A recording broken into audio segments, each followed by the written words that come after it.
little people, big people, all people.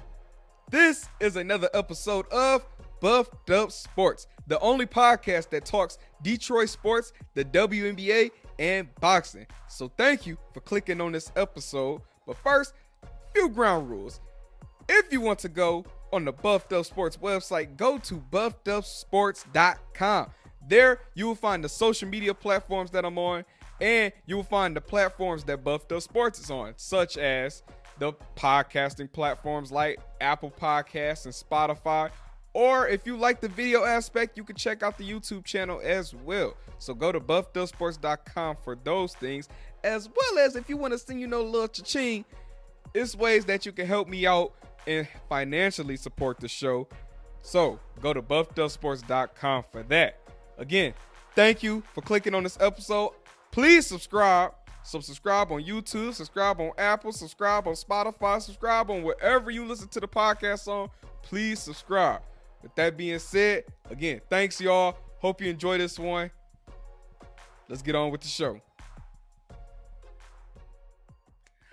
What's up, everybody? Look here. It's been a minute. I know. Your boy be working, man. Your boy be working. All right. So forgive me for I've been wrong, but I'm here. Ain't that the Temptation song? I'm here. I'm still here. Something like that.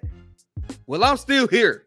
David Ruffin style. That was actually David Ruffin was dead by the time they made that song. But we got Otis. Because if nothing else, they be coming to see Otis. Look. I play around too much, man. But look. Don't fall. But look, y'all. I got a lot to talk about because I've been going for so long. Some boxing.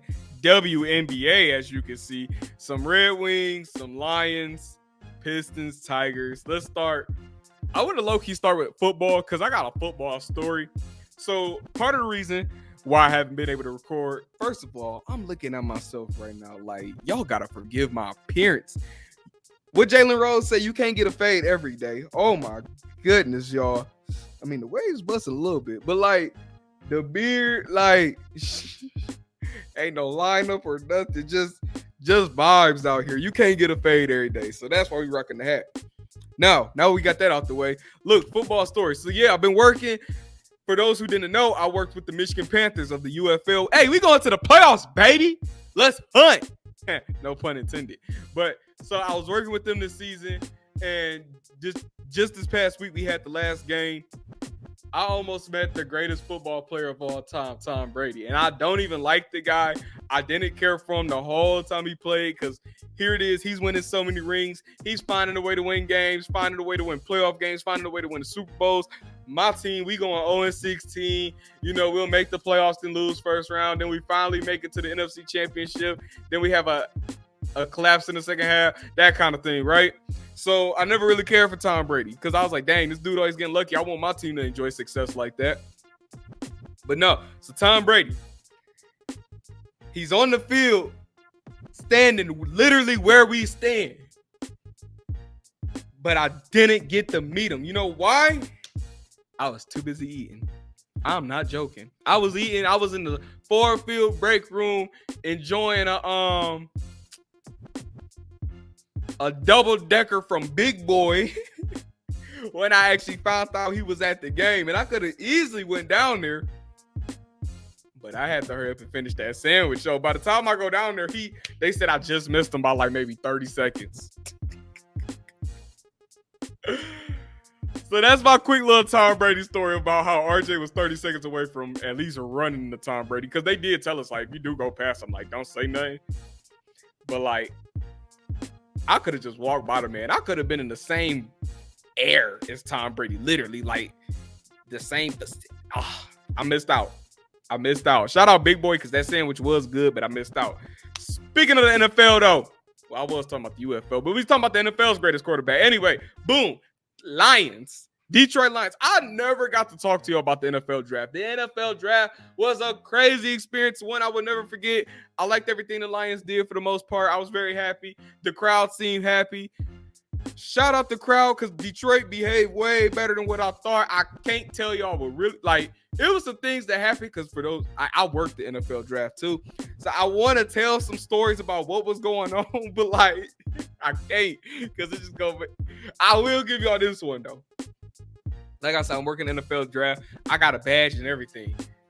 I could have easily went on the stage, but I just didn't feel the need to, go through that whole hassle because I know that could have been that nothing could have turned into something, right? So I didn't even try it.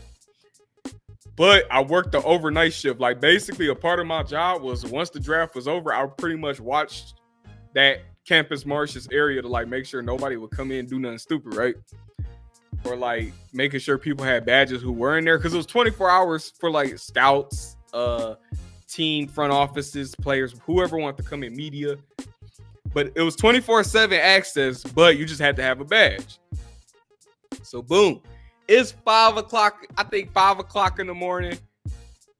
I was like, I asked my supervisor, can I go on the draft stage? Because it's like you at the draft, the stage is right in front of me. I'm like, I just want to go in there, act like I'm about to make a pick or act like I'm getting picked. That kind of feeling, right? Supervisor's like, all right, I'll come get you. I seen him come by. I'm like, man, when was you going to come get me? Because again, it is 5 in the morning. So like, this is the only thing keeping me up at this point. I'm like a little kid in an arcade. I'm like, I'm about to go on the stage. So I'm ready. I see him come. I'm ready. Like, all right, let's go on the stage. He like, man, listen. Some knucklehead kids don't broke in this draft. For those who weren't there, let me tell you, that boy was barricaded up. Like, I don't know how these kids got in because me with a badge as a worker, I was struggling getting in and out. Like, I would go to one exit, boom, it's barricaded to the... I'm like, I'm not jumping that. Like, it's literally impossible to jump the fence. Or, like, it would be a barricade to, like, you're not... I'm not Spider-Man. I'm not hopping it. The fence I might have could have climbed, but I'm not Spider-Man with the barricade, so it was over, right? And police was around, like, literally, they saw me at one point, like, you're not supposed to be in this area. I'm like, man, I'm trying to find my way out of here. It was like, okay, we'll show you. Like, it was good because they seen the badge, but ignore all that. The point of the story is these kids, I don't know how they got in. So they was like, the funny part is the kids was apparently dancing on the stage. So they said once that happened, it was like no more people on the stage. So I was low-key sick, like, dang. But no, the draft was fun. Detroit shattered the records. Everybody behaved well. I think everybody had a good time. I know it's an experience for me. I'll never forget. I got to meet Kofi Kingston. Skip all the players I ran into. Skip Barry Sanders literally going by me. It like Barry Sanders did wave at me. Let's get that clear now. Like, I had a moment with me. I said, Barry, I ain't gonna lie, fanboyed a little bit. I was like, Barry! He was like, what's up, man? And But no, it was Kofi Kingston. I got to do the boo, boo, boo. Ah, man. That was cool. So that was my NFL draft experience. So last episode I talked about the Lions new jerseys. I finally got them. Well, one, I said, remember I ranked the 3 I wanted. I said I want a blue traditional custom jersey. I want a black Amon-Ra St. Brown. The Lions re-signed them. Let's go. And then, and we re-signed Penei Sewell. Let's go. And we re-signed Jared Goff. Jared Goff. Yeah! I'm pumped for this season. So, no, I said blue traditional custom, black Amon-Ra St. Brown, and a white Aiden Hutchinson, right? I got a white Aiden Hutchinson jersey so far. So I got one of the 3 down, still working on the other 2. Them black are gone. The black jerseys, I went in the Lions shop, they're gone. And then they're not doing customs yet in the shop. I could get them online. So maybe next few weeks I'll order online. But anyway, finally got my Lions jersey, the first of 3 I want.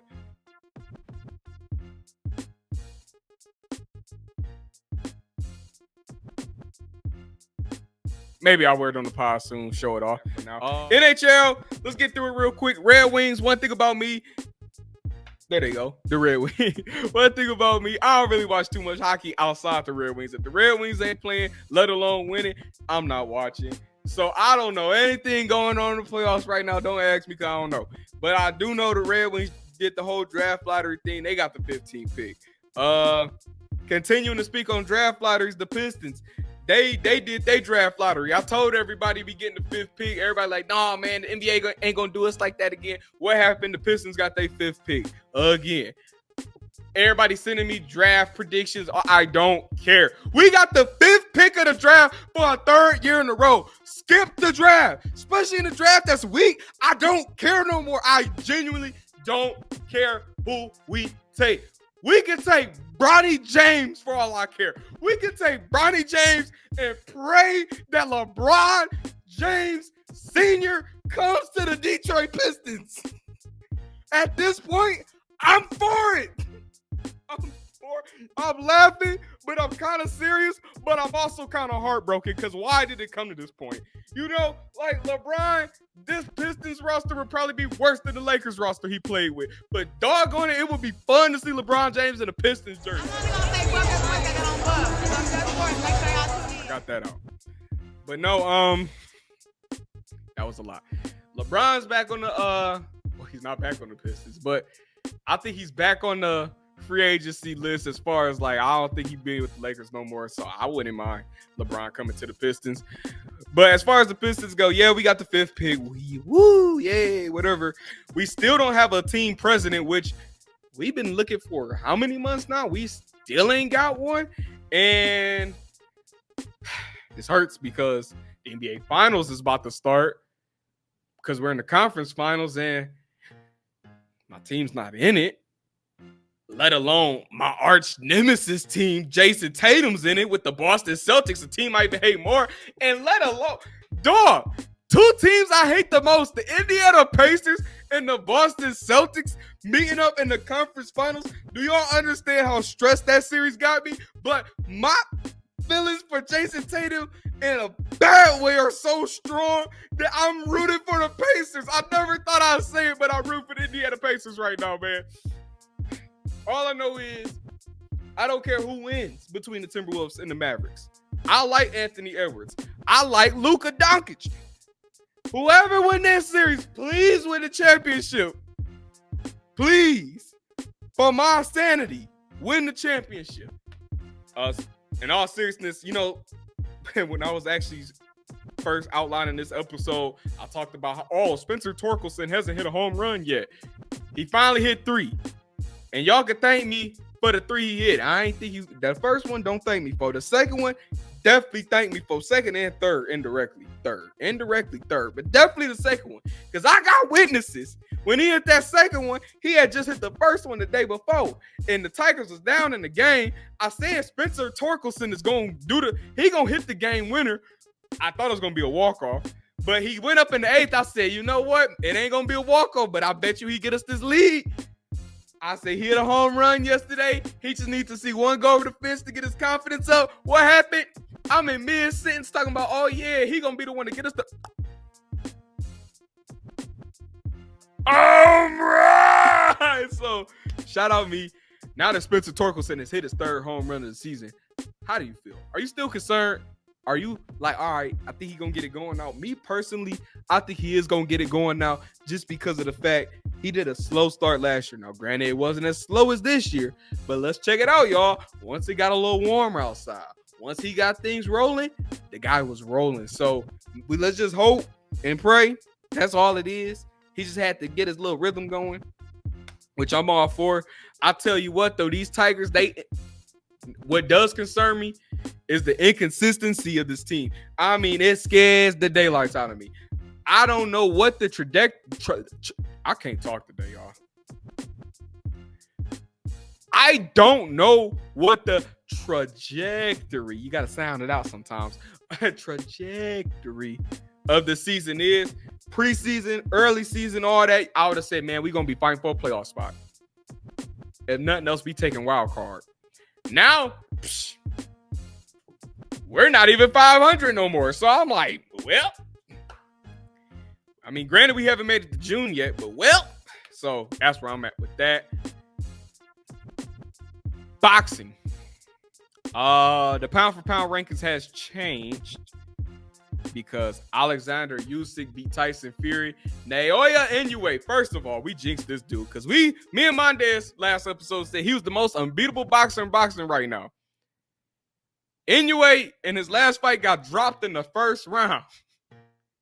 But this is what makes Inoue so great. Second round, he came back and he dropped the dude back and still won by a KO. He might just be the most unbeatable because even when you think you got him beat, he come back. And we used to say the same thing about Tyson Fury. He took all of Wilder's best punches. He didn't even go down to Usyk's barrage of punches. But Usyk did enough to actually defeat the man in the ring. Because you know what he did? He did what Wilder couldn't do. He straight up boxed the man. Wilder's not a boxer. He just gonna knock you upside your head a few times, but put you on the canvas. Usyk, he gonna tap you up with the boop, boop, boop, the left, the right, the jabs, the right hooks, the left hooks, shots to the body, all that. He's a boxer. So now the question becomes, who's boxing's number one pound for pound? King. Is it Alexander Usyk, Naoya Inoue, or the pound for pound king for the last year, Terrence Bud Crawford? My rankings, if I was part of the Ring Magazine pound for pound rankings, would be Naoya Inoue 1, Alexander Usyk 2, Usyk. I gotta keep saying Usyk. It's not Usyk, but it looked like Usyk, but it's Usyk. I ain't trying to mess up nobody's name. But Alexander Usyk 2 and Terrence Bud Crawford 3, right? Why is Crawford 3? Crawford did beat Errol Spence, who was also a number one pound for pound guy, arguably at one point. But that was almost a year ago now. Inoue and Usyk have had how many fights since? Inoue went undisputed twice in like a year. Usyk is undisputed in multiple divisions now. So I got Usyk 2, Inoue 1, Crawford 3. That's how I go. Last thing on boxing though, actually before I do this last thing, shout out His Excellency Turkey. I don't know his last name, but shout out my guy, His Excellency Turkey, because this dude is the best promoter in all of boxing right now. And if you know, you know. Put on all the fights. It's funny because in boxing, we were talking about they need like a WrestleMania style card, and His Excellency Loki giving us them WrestleMania style cards. So shout out him. Now, is Ryan Garcia a cheater? Look, Ryan Garcia, I gave him all the credit last episode. I don't even like the guy, but I gave him all the credit when he defeated Devin Haney. Granted, he came in overweight, but then to come to find out he tested positive for steroids? I can't give you no more credit now, dog. You already was overweight and I let you slide. But now you want to test steroids at these results, because he doing the whole double check results, the B sample results, right? They come back that he legit was on steroids.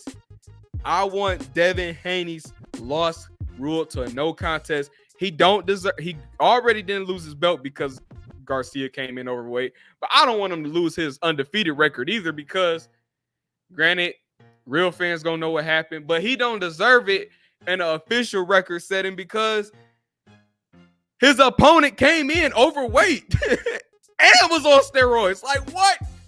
That's not even boxing, no. That's totally not fair no more, man. Totally not fair. So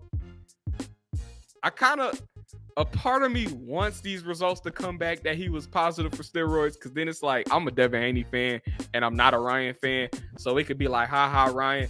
But at the same time, Ryan is so good for boxing at the villain portrayal, because he's what boxing's been missing for the last 10 years since Floyd Mayweather retired. And that is a villain.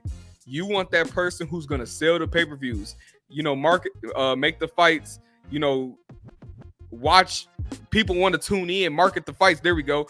Make them want to tune in, but also not to tune in to see this guy fight. You're tuning in to see him lose because you don't like him that much. That's what Ryan Garcia could do for boxing, and boxing needs it. Therefore, part of me I hope it do come back that he's negative for these steroids, and then he could troll the heck out of everybody. Like, I told y'all tried to bring me down. He could pull that whole card, and we won't have nothing to say because it's like he ain't lying. So that's where I'm at with that. Now let's get to business, y'all. Y'all see this black shirt I got on. Y'all see the logo. Hold on, let me move. Chauncey, let me move you out the way real quick. There you go. Y'all see the logo, right? So y'all know what we've been. Can't talk again, y'all. Can't talk again, y'all. I ain't talked to y'all in like a month that I got so many words ready to come out in my brain. Like, hold on, partner. Hold on. Like, we got to get it out your mouth first. You know, the thoughts is there, but we got to take our time. But no, I just ain't talked to y'all so long. I got so much to say. But anyway, y'all see what we about to talk about. The WNBA, the sport I love, the sport that holds it down during the summer when, you know, all these other sports are not taking place. Because people be like, oh, man, all we got is baseball.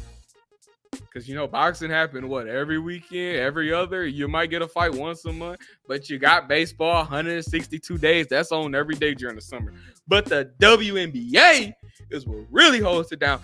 That's where the excitement is. So if y'all not watching, tune in. And after this episode, I hope I give you more reasons to watch. Hear me out. I did get WNBA League Pass. Shout out my sister. Because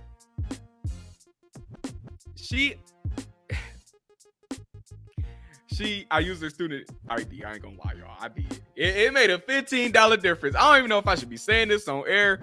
If the WNBA League Pass gonna revoke my little League Pass, but hey, a brother had to do it. Times is rough, you know? Times is rough. So I had to do what needed to be done. So I got League Pass. Asia Wilson is finally getting her shoe. The A1s? That's a hard name. The reason it's hard because y'all know Asia spells her name A''J''A. The shoe is spelled out A''ONE. That is a hard name. I'm getting them. But shout out Nike because they had me messed up when they was finna give Caitlin Clark a shoe before the two-time WNBA MVP, two-time WNBA champion, two-time Defensive Player of the Year, Finals MVP, multi-time All-Star. Y'all was gonna give a rookie who hadn't even played a game yet. Y'all announced her shoe before the face of the league. Do better, Nike. Do better. But they fixed it. They said, hold on. Y'all thought we was going to miss out on this opportunity to give the best player in the world a shoe? Heck yeah, we got her a shoe. I'm like, heck yeah, you better have her a shoe. So she got her shoe. Good. Now that the WNBA season has started, though, these are some things I want to see this season. First, the teams I'm rooting for in this order. The Vegas Aces, still rocking with them. That's been my favorite team since I got back into the WNBA after they took this team away.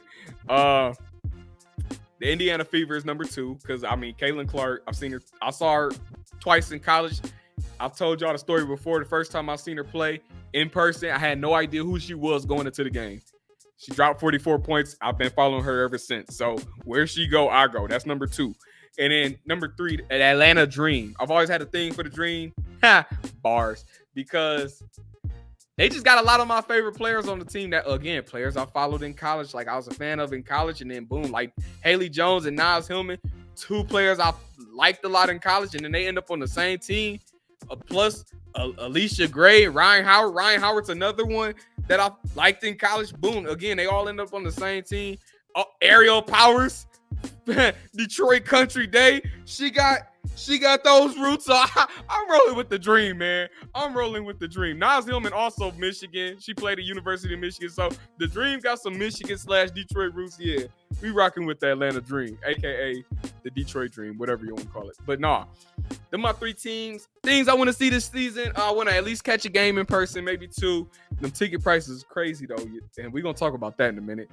Asia Wilson, I need her to break the single game points record because last season, Tanisha Wright thought it was okay to send a blitz at her while Becky Hammond pulled her when she was 1 point away. So I don't know what the heck that was all about, but Asia deserves to break the record this year. And lastly, I want to see a 3-peat. The last time a 3-peat in any sport happened in 2002. That's the year I was born. So I want to see a 3-peat in my lifetime. The Aces got the potential to do it. I think they can do it too. We need Chelsea Gray back ASAP though. Caitlin Clark, y'all. Hold on. Let me drink this real quick. No, we are not sponsored by Gatorade, but if they want to talk to me, hit me up at buffedupsports.com. Caitlin Clark. Caitlin Clark is, I believe, also sponsored by Gatorade, and I just brought up Gatorade, so I think we should really talk. Now, before I say everything I'm about to say, I've seen all the chatter on Twitter. I've seen the good, the bad, and the ugly. I've seen both sides of the debate on Caitlin Clark. I'm going to start this off by saying, yes, I'm a fan of the WNBA. If you listen to this podcast, I've been advocating for it before Caitlin Clark was even known. Before Caitlin Clark even played her first college game. So let's start there. I've been going to games. I've been going to WNBA games before Candace Parker was even drafted, and she just retired. So let's get that started. Y'all see the shirt I got on? Now we got that out the way, because I feel like a lot of people going to like what I'm going to have to say. A lot of people not going to like what I have to say. But I've heard all these think pieces.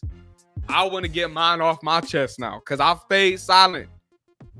But now I want to say what I got to say. Caitlin Clark is good for the WNBA. Whether you like her or don't, you can't argue against it.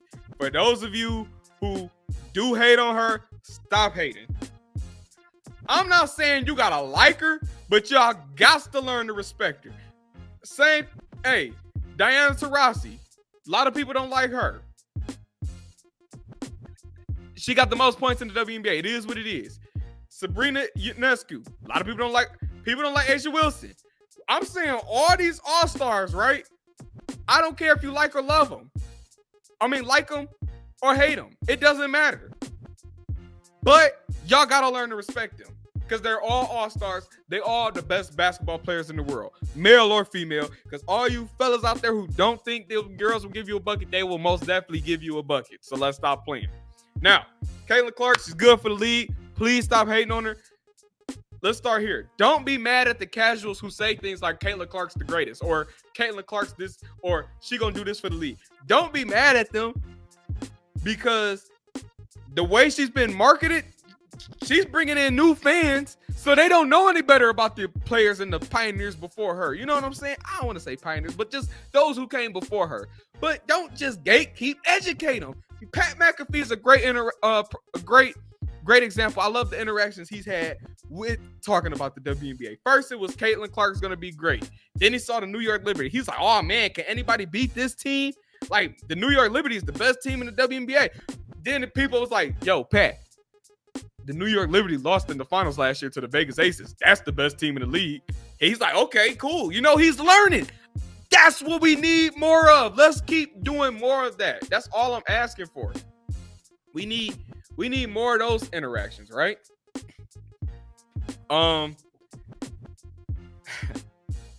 Yes, Caitlin Clark is struggling, right? It's no secret. Her team hasn't even won a game yet. But I think she'll figure it out. A lot of people tried to say Caitlin, there's bets that she will win the MVP. Come on now, y'all. Rookie of the year, she got a great shot. She probably will. MVP? When Alyssa Thomas still getting triple doubles, A'ja Wilson still getting 20-point doubles. Let's chill. Let's settle down. That's what I want to do. All right, now. So, Caitlin not winning MVP. Yes, people said Caitlin was going to struggle when she gets to the league, because it's like this where the big dogs play now. If you can't hang with the big dogs, stay on the porch, blow the whistle, because she keep complaining about these whistles. But again, these were the big dogs play. Caitlin, you going to have to thug it out with these homegirls now. This ain't Iowa. This is the WNBA. This is not 100 and however many D1 schools it is that you go against. There's only 12 teams in this league. 12 of the teams had the best players in the whole wide world. So you better get with the program, Caitlin. Now, I said the downsides of Caitlin. Let's talk about the good of Caitlin. Like I said, once she figure it out, she will figure it out. Her and Aaliyah Boston gonna be all right with the Fever. Will the Fever make the playoffs? Probably not. They might not, especially the way it's looking. Probably not. But what y'all are going to do is y'all going to chill on Leah Boston like she wasn't the best player on the Fever last year, like she wasn't an all-star last year, like she didn't start in the all-star game last year as a rookie. Y'all not going to do that. Up there coming for her, making her delete her Twitter account because these new casual fans who are Caitlin Clark fans, quote unquote, they not new to the league. They not hip to how bad the Fever are, and they blame everything on Leah Boston. I ain't going for it because Caitlin ain't had the greatest shooting percentages either. So we not doing that. Shoot, I ain't gonna lie. If I'm a Fever fan, I'm chilling because I'm like, shoot, y'all can think y'all want to. We get paid up in this boy next year. Neither here or there. Don't do a Leah Boston like that though. I ain't care for all that. I ain't care to hear that. That hurt me because she don't deserve that. So I talked about y'all who, on Caitlyn too much. Let's talk about y'all that's off the Caitlyn wave. Like y'all the ones that's hating this side I'm about to talk about. Say what you want. I'm not about to make this a black or white thing. Not everything got to be a black or white thing. I know there's other players in the WNBA draft class. I know there's other players in the WNBA. Again, I'll start by saying I'm an Aces fan. Right? A'ja Wilson's my favorite player. Right? I'm a black man. Right? I'm an avid watcher of the WNBA. Right? Okay, we got that all out the way because I'm about to say some things that I've seen on Twitter that people are not about to agree with or like. But it is what it is. Boom. Caitlin Clark. Before her rookie season, the WNBA have been their players at least have been advocating for charter flights for the longest. For the regular season. They got them in the finals finally. Boom. They said, hold on, we're worried about Caitlin Clark's security. But the rest of the league, like, give Caitlin Clark. There's how many of us? Either, shoot, she about to get her security beefed up. We all want our security beefed up. Rightfully so. Because she just one piece of the puzzle. Her stuff stink like the rest of them. Now, they finally got charter flights, though. We talked about shoe deals. Caitlin Clark got hers. I myself even tweeted she deserves the shoe because she's the hottest thing on the market right now. But we can't just ignore A'ja Wilson either.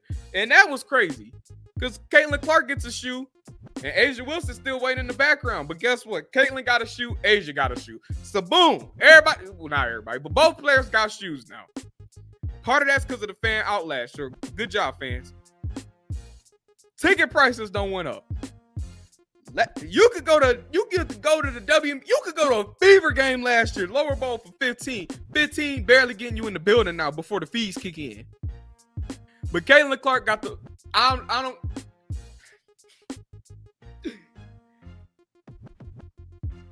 nobody else had that kind of impact, right? It's true. So then when people say that though, they be like, they are like Caitlin Clark's the only player in the draft class, or they act like Caitlin Clark the only one in the league. There's other players in the league. I'll give Angel Reese her flowers right now. Because let's be real about Angel Reese. Angel Reese was the 7th overall pick. She shouldn't be getting so much limelight that she getting, but guess what? She getting it, and I love it for her because she also is advocating for the league, making it better than what it was. And again, it's not a black or white thing because Angel Reese got drafted, but Rakia Jackson, shout out Detroit again, she got drafted before Angel Reese. She's black, but people don't talk about her as much. But Angel Reese gets talked about. But I'm not even trying to say that's a bad thing. That's neither here or there. What I'm saying is, again, not everything a black and white thing. A lot of it is, but this time I can't necessarily. I'll backtrack because, yeah, the media, I feel like they will go for Caitlyn before they'll go for Angel. But it's also because, let's be real, Angel and Caitlyn, two different players. I'll leave it at that. Two different players. But Angel Reese is marketable for the league too. So we can't just give Caitlyn all the credit. She deserves a lot of it. A big chunk of that pie. But Angel Reese gonna get her piece too. She up here at the Met Gala. If that's even how you say it, I don't follow that side of pop culture like that, just know it's a fashion show. She was there and played in the preseason game in a 24-hour span. Angel Reese the other day just talked about we need charter flights now for all teams, because that was the whole thing with the charter flights not being ready yet. Angel Reese was on stage with Glorilla and Megan Thee Stallion at a concert. Angel Reese had Lotto out at courtside at her first game. And what did Lotto say? Why are you here, Lotto? I'm here to see Angel Reese. So we're not going to discredit Angel Reese either, because she definitely played her part too. The media try to portray her as a villain. I just talked about it with Ryan Garcia. Sometimes you kind of need that kind of thing because it makes people want to tune in too. Just look at the ticket prices for Angel Reese versus Caitlin Clark. Look up Indiana Fever versus Chicago Sky ticket prices. It could be in the Sky Arena. It could be at a Fever Arena home game. It don't matter. Look at them prices. They are crazy for what number they start at. It's the hundreds to get in. When was the last time you heard of a WNBA regular season game that cost $100 to get in? We're not even talking lower level. We talking the nose. We talking to touch the retired jersey numbers. So Angel Reese playing her impact too. But I just want to get my 2 cents out there, because I'm like, I see people get mad when they only talk about Caitlin, but it's like, I'll break it down for y'all like this. This is the last thing I'm gonna say. I talk to us real WNBA. I want to talk to only the real WNBA fans out there right now. If you actually go to games, watch games, you pay for league pass like me, I wish somebody would discredit my love for the game. Just look behind me right now, and you'll know how much and how long I've been watching the game. Cause that poster right there from 2007. Check. So, what I'm about to say is, when it comes to the game, the league we love, we want the best for it, right? We want more people to tune in, right? Therefore, now that more people are tuning in, they're going to be straight up casual fans. They're not going to know much better about this or that, and that's okay, because it's on us to educate them.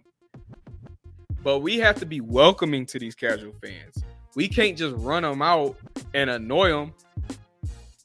And also, when it comes to you want the more casual fans to watch. I remember on Twitter I have tweeted, why would the WNBA throw a game? They threw a finals game on a Sunday at 3:00, and I complained about it, and people had things to say, but I'm like, a WNBA finals game in October on a Sunday at 3:00. What do you think casual fans are watching on Sunday at 3:00? They're watching football. What the heck, man? And I simply pointed out, when there's 6 other days in the week other than that Sunday they could have threw a game on. And people mad at me for speaking up saying that's not good. We want the casual fans. Every other league has them. They have people who only watch basketball come playoffs, or you got the people who only watch the Super Bowl for the halftime show. Those are casual fans. The WNBA needs to find a way to incorporate their casual fans, and Caitlin Clark and Angel Reese and the rest of these great players we love in the door are going to be the way to do it. But right now, Caitlin Clark is hot as fish grease, so we got to roll with it. Thank you all for listening to today's episode. I hope you come back for more episodes. Remember to please subscribe on whatever platform you are watching or listening to Buffed Up Sports on. If you can, comment, leave a rating, leave a review, because I love to hear all the feedback. I mean, feedback is appreciated. So the comments, the reviews, the ratings are appreciated. Also, remember to send it to a friend, send it to 2 friends, send it to 3 friends if you love today's episode, all right? And even if you didn't, still send it to them to tell them how bad it is. I don't care what you do. Just send it to some folks, please. Please. But remember to go to buffedupsports.com. That is the official Buffed Up Sports website. There you will have the social media links that I'm on. You will also find the platforms that the podcast is available on. And you will find the ways to, support the channel on with the cha-ching-ching, if you know what I'm saying. So remember these words. Spread love. Keep your chest out. Hold your head up. show off them pretty teeth, and don't y'all worry about a thing. Until next time, y'all be good out there, and God bless you all. Peace.